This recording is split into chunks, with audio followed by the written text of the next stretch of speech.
You can see Peanut's horns are really starting to show right now, or their little antlers.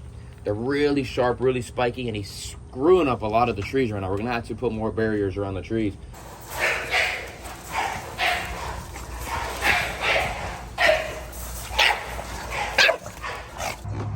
And Missy's in breeding time right now. Okay. Slap me in the face, no problem. Right, girl? Right, girl? Right, girl? Oh, yeah. Happy Monday, everybody. Welcome back to another beautiful day here at Blake's Exotic Animal Ranch. Today, you guys, it is a perfect day here on the ranch to do a ton of work. Why? The temperatures have completely dropped and it's about high 60s, low 70s, and that's like perfect weather here in South Florida to do a lot of different things. Everyone's been asking me to see the dogs, so let's take the dogs out and show you how they're doing.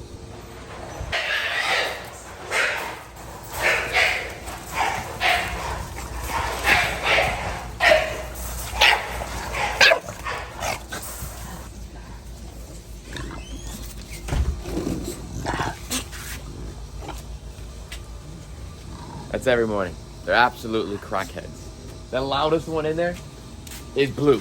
Blue, for some reason, has a scream instead of a bark, and he's a nut job. Bab's doing absolutely amazing.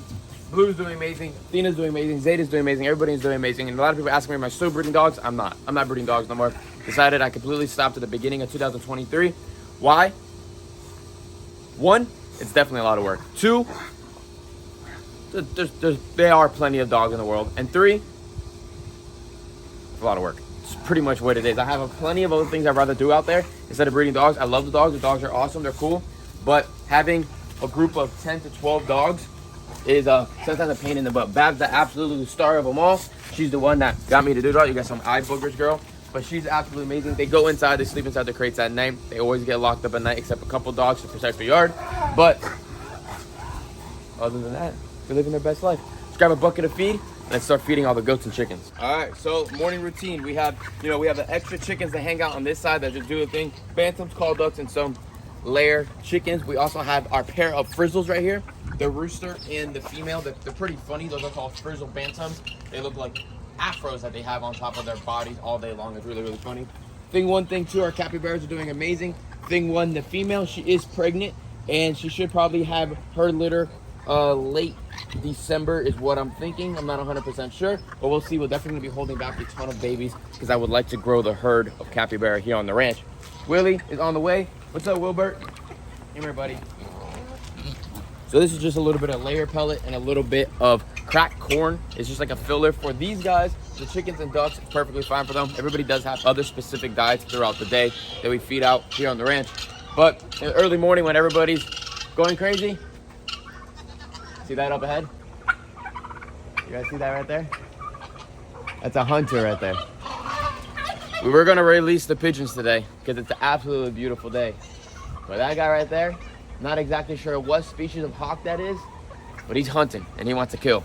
So we're not gonna release the pigeons today because of that reason right there. He might be just coming through. He might not be just staying. He's just gliding through right now.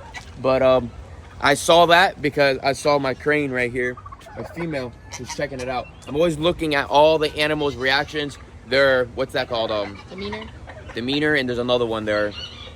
The style of looking. No, maybe that is not the right word. I don't know. But I'm always paying attention to all the animals. I always see how they're acting, what they're looking at. I know every single animal here on the ranch, every chicken, everything like that. If a chicken's missing, I see it freaking missing, all that stuff. I'm always counting while I'm feeding. I'm always looking at everything. People always say, how do you know this? How do you know that? It's when you're doing it every single day, 365 days out of the year, you start realizing who's who and what's what. So we got our 3 turkeys, the 2 toms and the 1 hen that's right here behind us. Really fat girls. We got a couple silky hens. What else we got? This guinea fowl right here is an absolute freaking pain in the butt now. He's starting to attack everybody.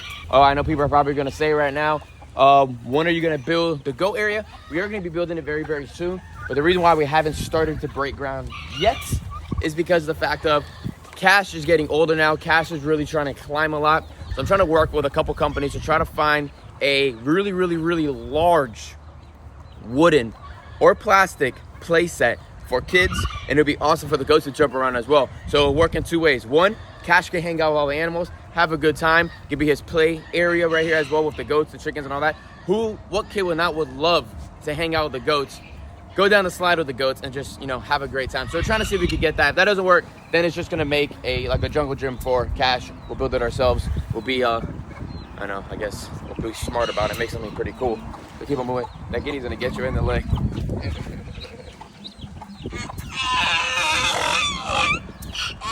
We got 2 extra little chicks that were hatched here. A little barred rock rooster. I can tell that one's a rooster already. No tail. That one over there is a little hen. She's running that way, doing her thing.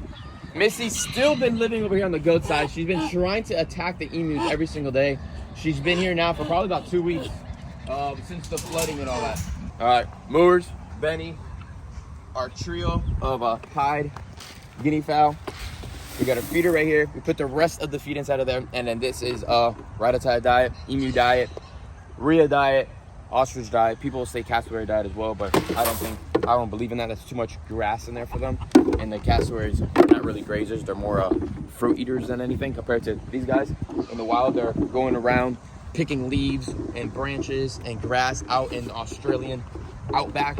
And just like the Rheas over here in South America, they're doing the same thing. They're grazing a lot and all that. Reason why we moved the Rheas to this side, because they're able to put their faces in through this mesh right here without a problem. You know, they can go right here and they have like a little garden. So they're able to grab grass all the time. Compared to that side, we don't have that able for them. So over here, they're just always picking around, finding different things. And they'll actually eat a little bit of protein too. And if you've ever seen them run, they're pretty funny. They're so funny when they run. If you chase after them, they use their wings to balance themselves out to run from predators and all that crazy stuff. So those guys are just as adults now. It should be an unrelated pair. Hopefully we'll get some nice bright yellow eggs this year. It would be really, really cool. So fingers crossed for that. And we're gonna I'm still looking for the right deal to find myself another blonde male or a white male emu so that he could turn on and start wanting to breed our white female. I had a dream actually last night. It was pretty freaking funny that the white Rhea was on top of the white emu, and I was like, oh, maybe we'll get some hybrids, which I really don't think is possible. The dogs are over there just hanging out, tackling each other. Prada is a girl, and she's helping Zeta right now, her mom. Interesting stuff. Moors is doing good. Everyone's just living their best life. We're gonna go to the pigeons real quick. We're not gonna be able to take them out. Like I just said, I just saw that hawk flying by, and he was really hunting, and I really don't want. I don't know where they're at right now. Those are just a lot of vultures. But look. See that guy all the way up there? It's a hawk right there.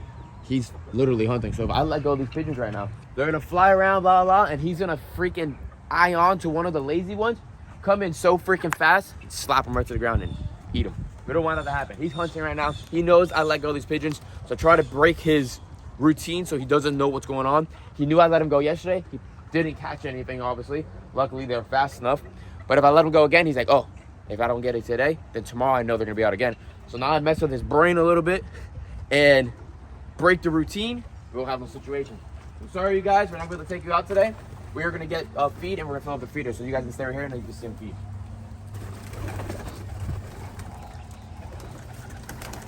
Everyone's coming out. Pellet that I actually like to use for these guys instead of seed is this type of pellet right here. It's from Missouri. Yeah, it's pretty freaking cool. I guess the male likes pigeon food. Yep, I wasn't trying to do that for you, buddy. Look how she eats it. Grabs it and throws it straight back. She really just thought I was trying to feed her, or he. All right, this is not yours. You have a whole entire feeder over there, buddy. My goodness. All right, 1 second. He's coming in. Huh? He's coming in. Yep. Hey, buddy, what are you doing? He knows the food's in here.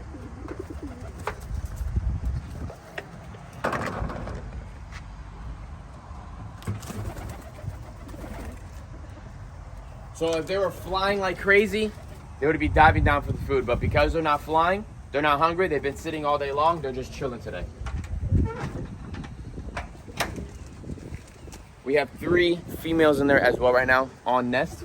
One of the main pairs that I like to breed. They're breeding. That's good. We got 2 eggs again, a double clutch. The reason why I like them to breed is because they have some of the best flyers inside of here. You see this one female right there that has white chest, brown wings, yellow eyes. That offspring is like the best. There's another one over there. There's another one right there. Those guys are some of my favorites. They're the fastest flyers. We're gonna throw you guys a little clip real quick. Oh, we don't have the clip, do we?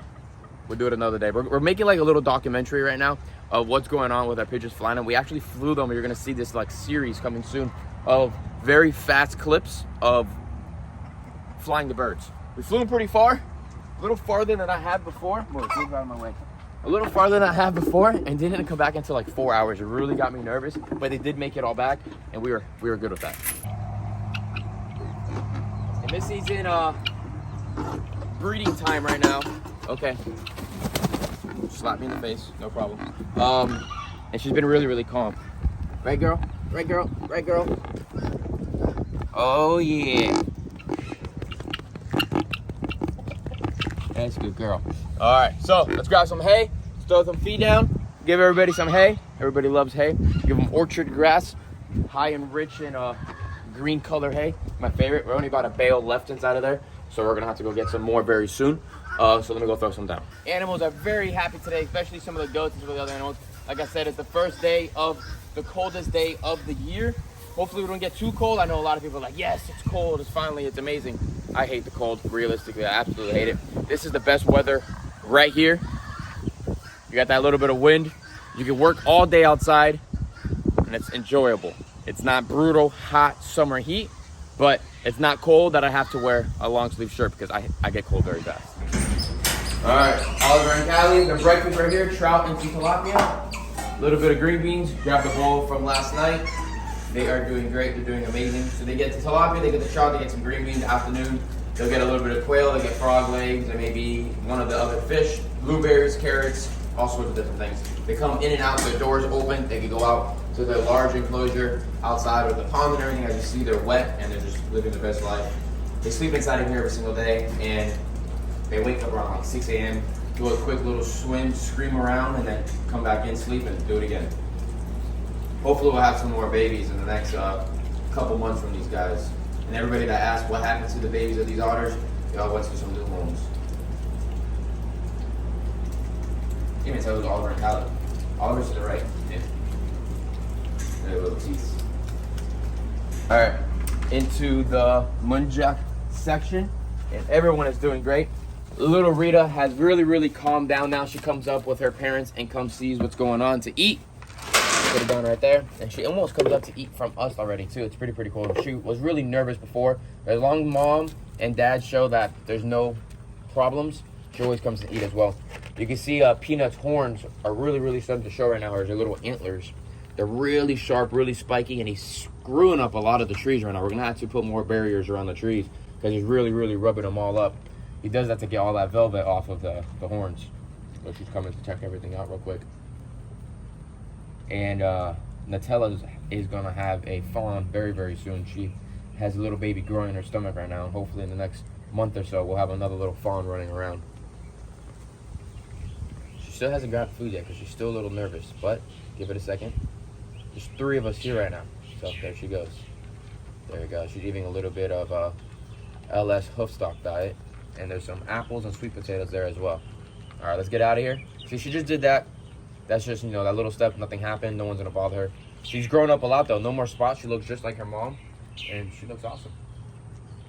I'm sure they're liking the weather a lot too.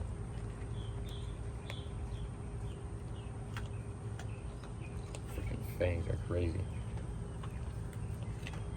Look at those fangs on that thing. So Marty already had 2 quails this morning, so he's good. He's not gonna eat again until the afternoon. He'll probably get 2 mice or actually some chicken heart. We still have a little bit of waterfowl on the backside over there, but all the mandarins are gonna be leaving this week. We have somebody that's gonna be picking up the mandarins. It was a girl and 3 boys, but we do still have some silver white duck hens available. No males, just hens. I think there's 4 to 5 hens back there. So if you need any, just let me know. We can ship them out. Weather is cool now. We won't have no situation to shipping any of the ducks anywhere in the United States without any situations. We started cutting back a lot of these trees here. The mulberry and hibiscus, we're making them look like mushrooms because we're gonna start getting this whole entire area prepped up for the cassowaries, because later this week we're moving all these tortoises. They're all moving to the new areas, so then we can start measuring out and getting half of the cassowary enclosure done by the end of the month, hopefully. All right, bunch of fruit straight down. It looks like today from the bucket that we did last week, we got some oranges in there, tomatoes, strawberries, bananas, apples, figs, grapes, and it looks like a little bit of pineapple, but they're all just there hanging out, chilling. All of this will be gone. Oh, and some papaya. They'll have all this gone in probably about 25 minutes or so.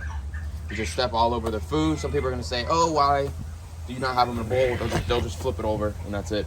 They are starting to become a little territorial with each other. They're starting to press each other around. You can see the female sizing up with the male. They're like giant roosters, realistically. When a rooster's growing up, they fight to see who's boss. The same thing's gonna happen here, even though they are unrelated into male and female. See? Like he wants to peck him in the head. So we have to separate him up in the future. We might have to look at his neck, look at his neck, look at his neck. You can see the fruit going straight down because they swallow everything down, so it goes straight down. It's so cool. That's when it's all the apple. There you go, see it. We still cut them up and everything. Eventually, we're not going to have to cut up too much of the fruits, maybe some of the big ones. Because obviously, naturally, in the wild, there's not a chef out in the jungle cutting up fruits for these guys. They just eat it, stomp it, and keep on going. Or throw it and flip it around. All right, so for today, for the animals inside of the aviary, some fresh fruit that we have green grapes, red grapes. We have, Ricky, what is this? Like a plum?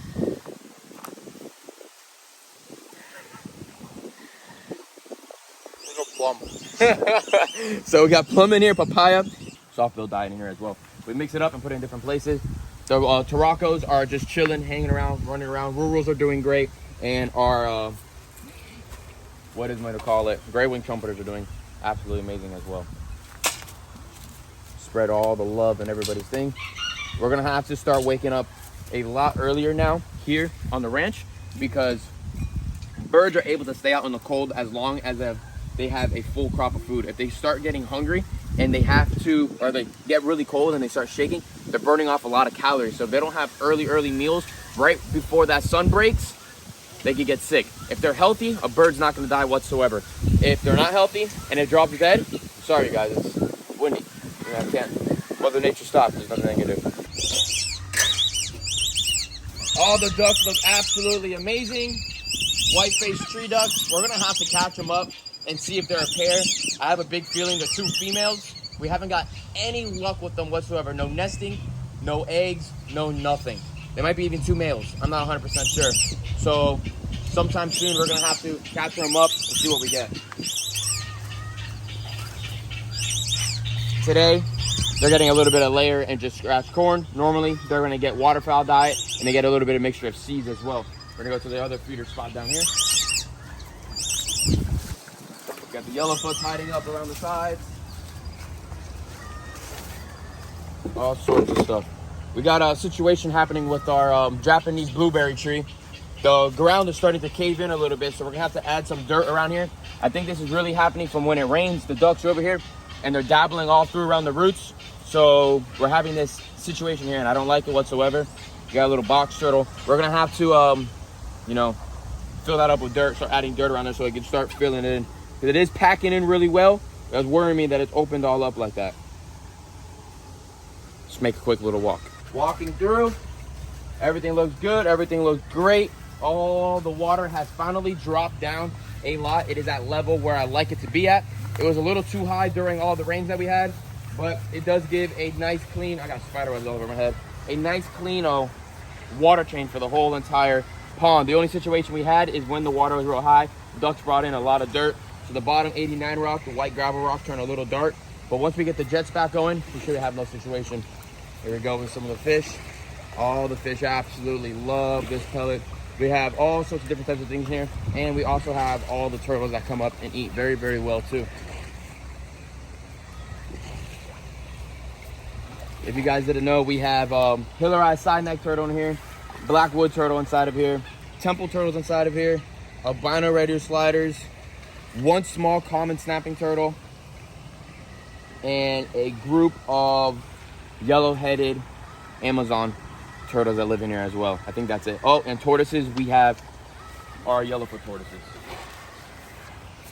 We feed every other day pellet so everybody can eat because obviously there's a lot. Oh, and we have Indian pond turtles inside of here.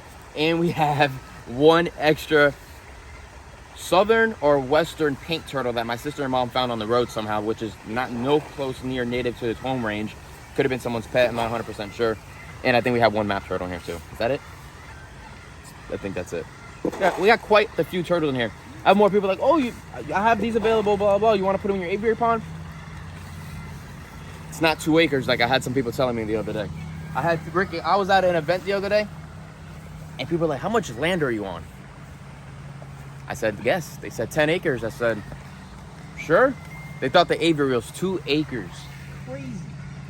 I wish it was 2 acres. It's not whatsoever. You know but netting that is? Oh my God, it was insane amount of freaking work of netting. But it's the aviary. People were asking. I had a couple people asking me during Iguana Fest. It was a great, amazing event. 33 at the peak, 100 foot long, and just at 40 foot wide. About 38 foot wide. That's the size of this aviary right here. Really, really cool, really awesome. It's beautiful. It's beautiful. It's absolutely amazing. I love this enclosure so much, and we definitely one day will build another one, even better, bigger. Rest of this pellet has to get thrown up here because we have a ton of turtles that live up here as well. They go back and forth and live on both sides. All the waterfowl's doing great. We're gonna start as soon as spring comes back. We're gonna have a ton of waterfowl babies. Silver wood ducks are up in breeding colors. I mean, he's an absolute beast of a color. Real quick, you guys, if anybody has connections for a pied wood duck, give me a call. I need one of those. I need a pair of those.